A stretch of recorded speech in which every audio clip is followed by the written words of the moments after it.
अस्सलाम वालेकुम रहमतुल्लाहि व बरकातुहू औज़ु बिल्लाहि मिनश शैतानिर रजीम बिस्मिल्लाहिर रहमानिर रहीम। प्यारे बच्चों, आज सोन सबक जन अनपोश दलील वन पोश क्लास 8 तो अमिक यम जन यव सवाल 3 लिख आज बे सवाल नंबर 4 सवाल नंबर 5 सवाल नंबर 6 यम बाकी सवाल लिखो आज पेज नंबर 49 पे ठीक। तो गोडुक सवाल क्या सवाल नंबर 4 यव 3 कर आज करो सवाल नंबर 4 तो वो सवाल नंबर 4 क्या वन सवाल नंबर 4 वन कित सैलाबुक जोर कम करने में मदद कर वन यानी जंगल कित सैलाबुक जोर युप यनुक जोर कम कर थो स्टार्ट बचो तुम नजर अत क्या जवाब लिखमुत वनन हंद गन बाड़ोदार तो मुलदार कुल रुदवनिस जोर सान पकन दिवान अम सर्श हुंद आब वनो मज आस्त आस्त पाथलस कुन वसान यथ पे रुदवन जमीनस मन सजान तो श्रपान तो अमि अमल युप खसन खतर कम गसान तो अमुक जोर कम करनस मज मदद करान ठीक। तो गोबर दोम सवाल क्या यानी सवाल नंबर 5 जन सह सब्ज पन वथरन सब्ज यानी कुलन हंद सब्ज पन वथर सब्ज पन वथरन क्या नोजुक लेबार्ट्री वनान यानी सब्ज पन वथर हम कित लेबार्ट्री क्या नोजुक लेबार्ट्री वन तो वो गोबर अत क्या जवाब लिखमुत सब्ज पन वथर कार्बन डाइऑक्साइड पानस अंदर श्रपरावान तो ऑक्सीजन वापस त्रावान ठीक। सब्ज पन वथर कार्बन डाइऑक्साइड पानस अंदर श्रपरावान तो ऑक्सीजन वापस त्रावान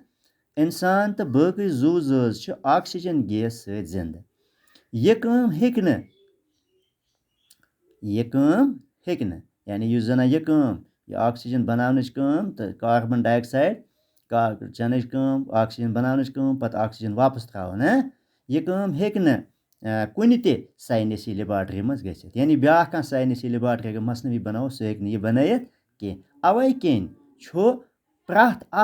सब्ज पन वथर नोजुक लेबार्ट्री ठीक अवे किन प्रथ पन वथर नोजुक लेबार्ट्री ठीक। तो ब्या सवाल क्या स्टार्ट बचो सवाल नंबर 6 अगर वनन मन सारी कुल षटने यन तेल क्या सपद यानी वन गई जंगलन हंद कुल अगर सारी षटने यानी सवाल नंबर 6 वन अगर वनन मन सारी कुल षटने यन तेल क्या सपद ठीक। तो वो क्या जवाब अत लिखमुत अगर वनन मन सारी कुल षटने यन यानी वन गई जंगल अगर यमो जंगलों मज कुल यानी पानस अंद पे यम कुल नजर गसान अगर सारी षटो तेल क्या तेल क्या मुश्किलात गसन अगर वनो मन सारी कुल षटने यन तो सकुल कड़ अंद वंद वाश सकुल कड़ अंद वंद वाश माहौल डल माहौल यह माहौल गि बर्बाद पैदावार बव न कह यानी पैदावार गजा नान अम फसल नान पैदावार बय न ओलूदगी हर ओलूदगी सह हर दो खो दह सह ज्यादा तो जमीन हुसन रावे तो जमीनस खूबसूरती सह ग खत्म सह रावे मतलब गई सह ग खत्म ठीक। इत गई सन 6 सवाल यम जन सवाल नंबर 1 सवाल नंबर 2 सवाल नंबर 3 यव लिखमुत तो सवाल नंबर 4 5 6 लिख आज तो इत गई जन यह सबक यह अनपोश दलील वन पोश तो अमिक यम 3 सवाल गई मुकम्मल तुम करो तुम लिखो यम 3 सवाल तो बे पन